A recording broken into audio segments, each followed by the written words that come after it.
So I hope this would help because they just took the light and I still have some battery life.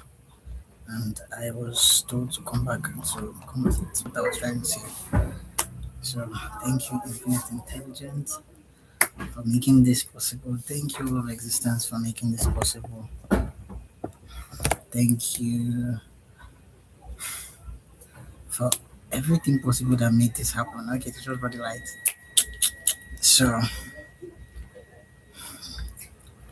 so this didn't have to happen. I guess gratitude is really the bringer of abundance. So, part two, right, says still why is the word stupidity? Because the word stupidity is literally the word that best explains that present state of being that cannot be disputed when we don't care to understand. These words that I might say might trigger someone, and I'm deeply sorry because deep from the heart of my heart, I have no interest to affect anything negative. I have no gain in someone not feeling good. I am not out to expand negativity. I'm not out to expand that negative not feeling that already exists in the world. Right. That is why I am here to tell you you're worthy because you are breathing. You don't need to do anything than just breathe because you breathing, right, is infinite intelligence experiencing life through your very being, and it is worthy to exist. You can't force breath to happen. You can't force breathing if it wasn't possible. Even when you use an oxygen mask, there's a limit to how you can sustain that continuous usage of oxygen masks to stay alive. It's not reasonable to pay to exist. This is why when we don't care to understand this very point, that humanity doesn't deserve to pay to exist. If birds and animals don't pay to exist, how much more us that should be more intelligent than them? Why are we paying to exist? Right? This is us not caring to understand. This is stupidity too. So there is nothing fancy or there's nothing that is worthy to celebrate to hear someone is spending money to feel good. Because feeling good is free, happiness is free. People can choose to be happy, but some people need to spend so much to feel good. I'm not judging that it is wrong. Technology has helped make life better, and there is every usefulness in that. Like the whole point of AI makes life very easy. It makes sense that things are easier for us. It doesn't just feel good, it makes things faster. It doesn't look like intelligence or success to struggle where you can use AI. It's not plain smart either. That is why we say working hard and working smart, right? But the truth about that statement is that we have now made it so negative that we see negativity as working smart. Trying to bring somebody down is working smart. That is not working smart. Working smart is working in love. Because love is the only thing that increases. I used to think every smart person knew that the only intelligence was love because that was me as a child. until I found out that intelligent people, right, people that I think they are intelligent, are actually not so intelligent because they are not seeing the value of love. The only thing that can make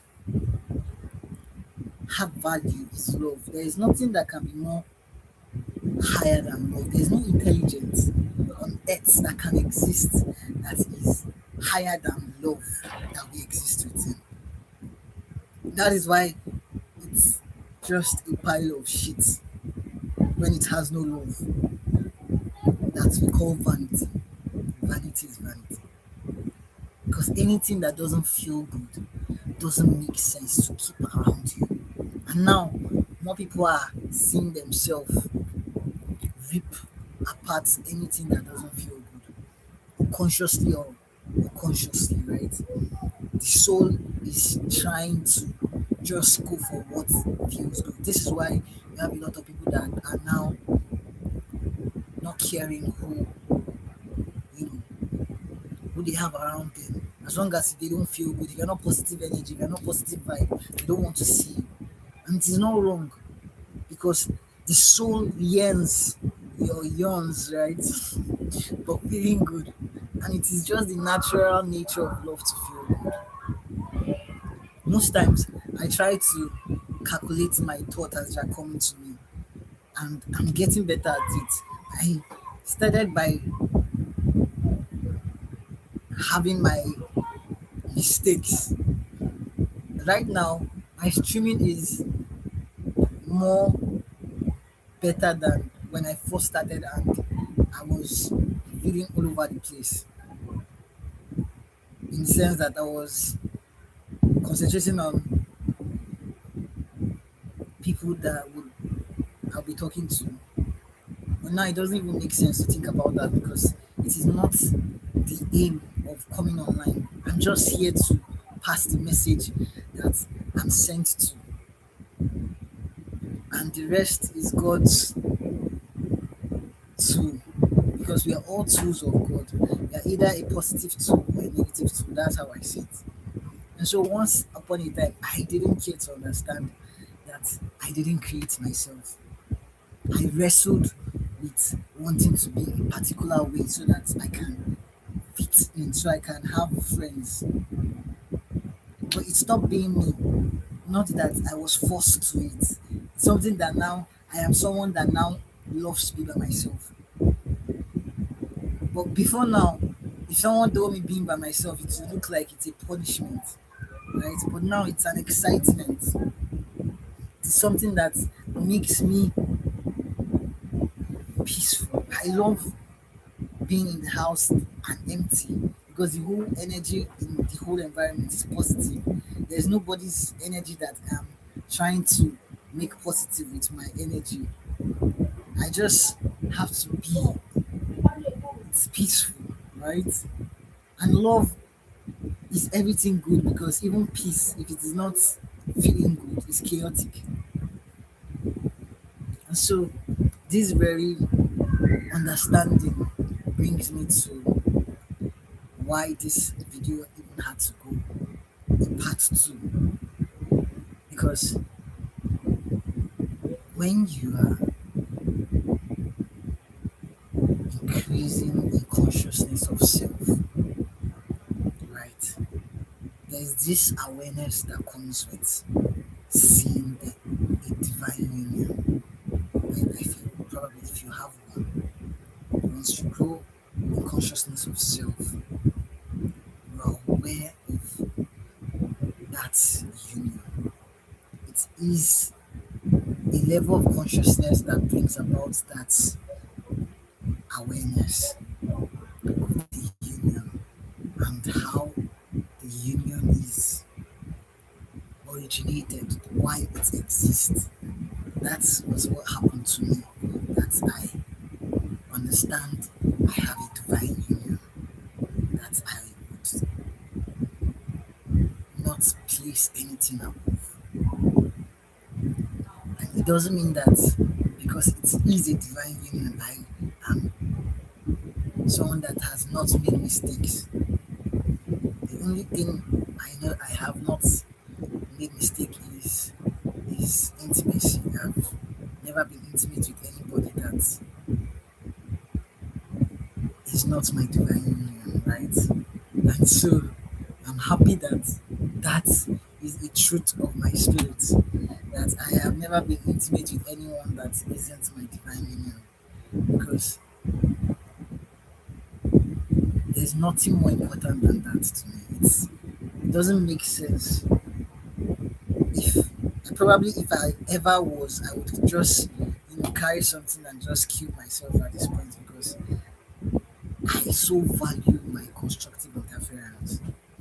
And for me, it is very important to have that connection in pureness, in truth, in love, in oneness. And that is why I seek eternity, a union that is for infinity and beyond. Because I don't see myself being with multiple persons. I don't even know how that makes sense to anybody, right? Because I see energy and I can't just imagine myself with almost every energy. Doesn't make sense to me.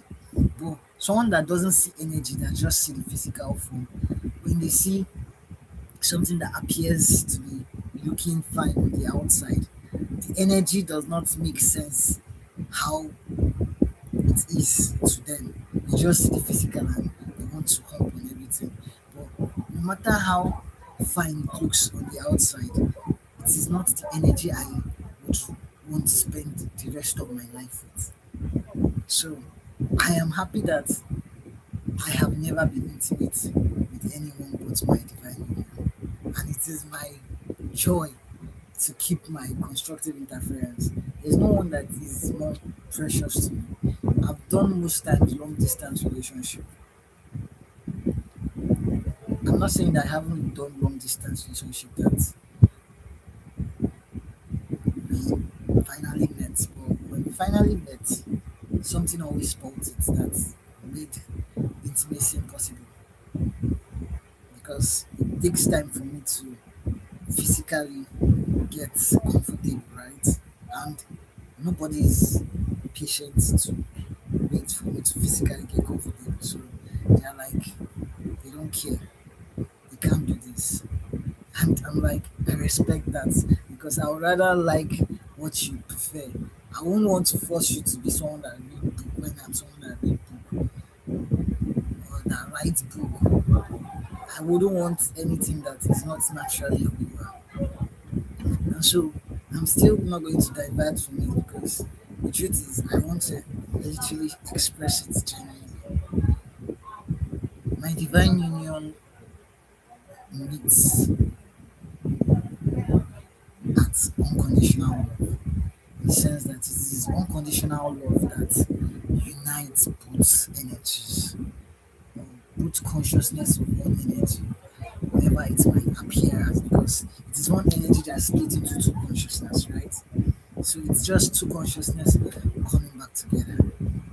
In the sense that they are coming back to the awareness that they are always one. It's not like there is actually thinking infinite intelligence. It's not like they're actually apart. They are never apart, but they are coming to the awareness that they have always been one, and they have not just been aware of it. This is why when the twin flame story starts, it's not really like they are choosing each other because they are always predetermined to be together, right? And it is because unconditional love is meeting unconditional love. It is two people that are equally one energy. So that is how I've understood it.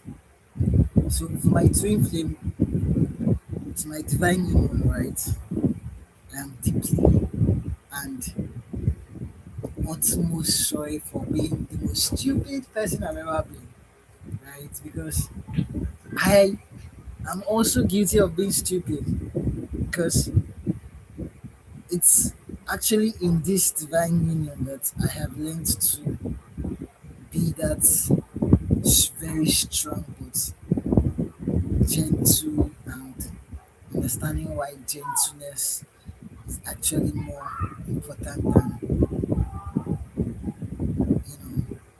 force, and why force is actually the expression of love, of the absence of love, right? I mean to say, force is the expression of the absence of love expressed. So even when you are in that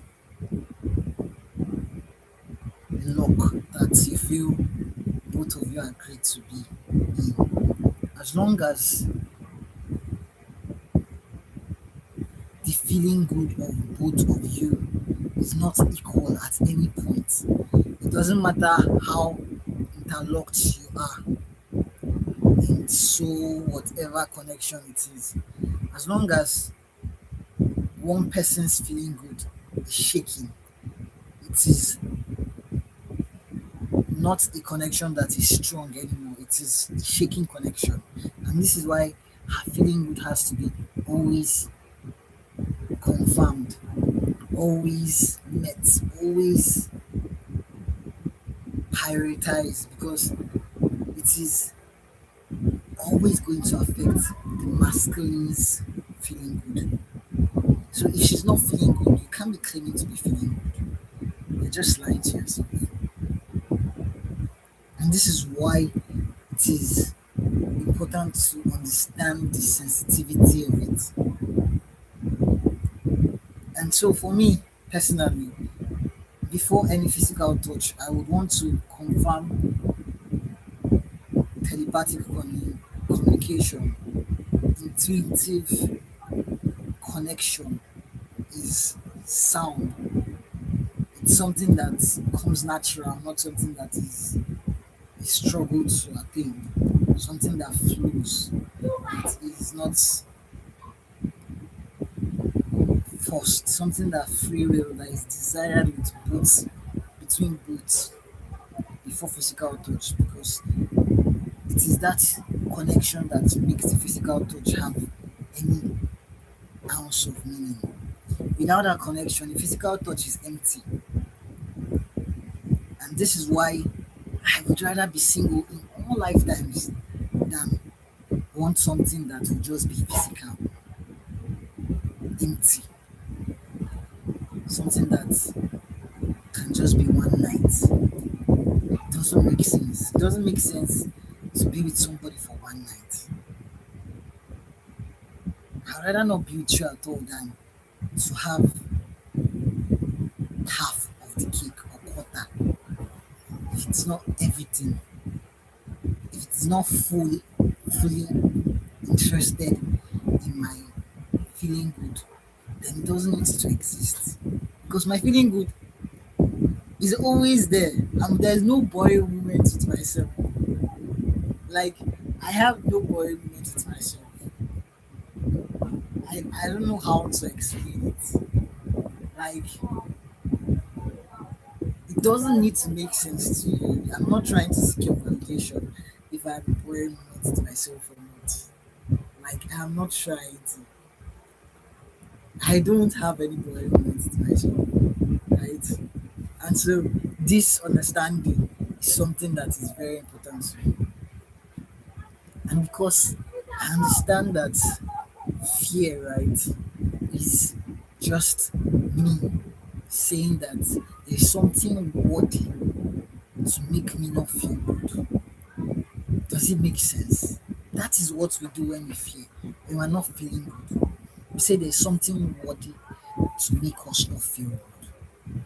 Because you are love, and love is the highest level of feeling good. So when you're not feeling that love, right, you're saying there's something that is worthy to take away that genuine love that should be free, that is free to all, because happiness is free. You're saying there's something worthy to take away that feeling that is supposed to be a natural state of our being. The whole point of us going to the toilet when we're pressed, why don't you keep the pee, let it blow your bladder, let it turn into a medical condition because you go to the toilet just to feel good. We do everything to feel good. We eat to feel good. Because if you don't eat, you have ulcer. You use the toilet to feel good. Because if you don't use the toilet, you have a medical issue. Anything that you don't do that should make you feel good would result into a medical issue. Why? Because it is a disease, and when the is not there, it is disease, right? And the disease, if it accumulates, it turns to a disease. Literally what it is. And we say that that disease, right, is worthy for us not to feel good by creating it. It wasn't just created, it was us not feeling good that created that disease. And you see, that's why when the baby is not feeling good, we do everything on the external side to help that child because we know that this child cannot talk. It doesn't know exactly what is wrong with it. This does not mean that as we grow older, it is external things that know what is wrong with us. No, it is just because we are not able to express and understand ourselves that we are using external things to understand us as kids. As you grow older, the more we grow in feeling good, we have understanding of ourselves.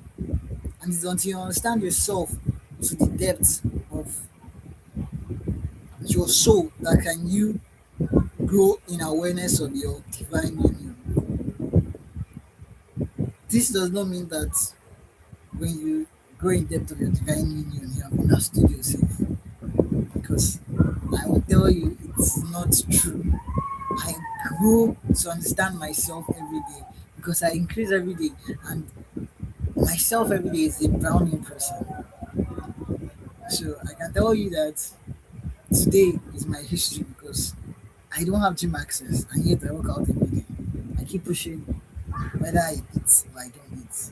Throughout this morning, I had not eaten anything. And I kept working out. And I just found out I had sugar and I drank garri. Yes, I drink garri. Garri feels good to drink. And you are not in Nigeria, if you don't know what garri is. And so when we don't see that there's something worthy for us not to feel good, it doesn't make sense to have any belief system that makes sense to us that our feeling good is not important.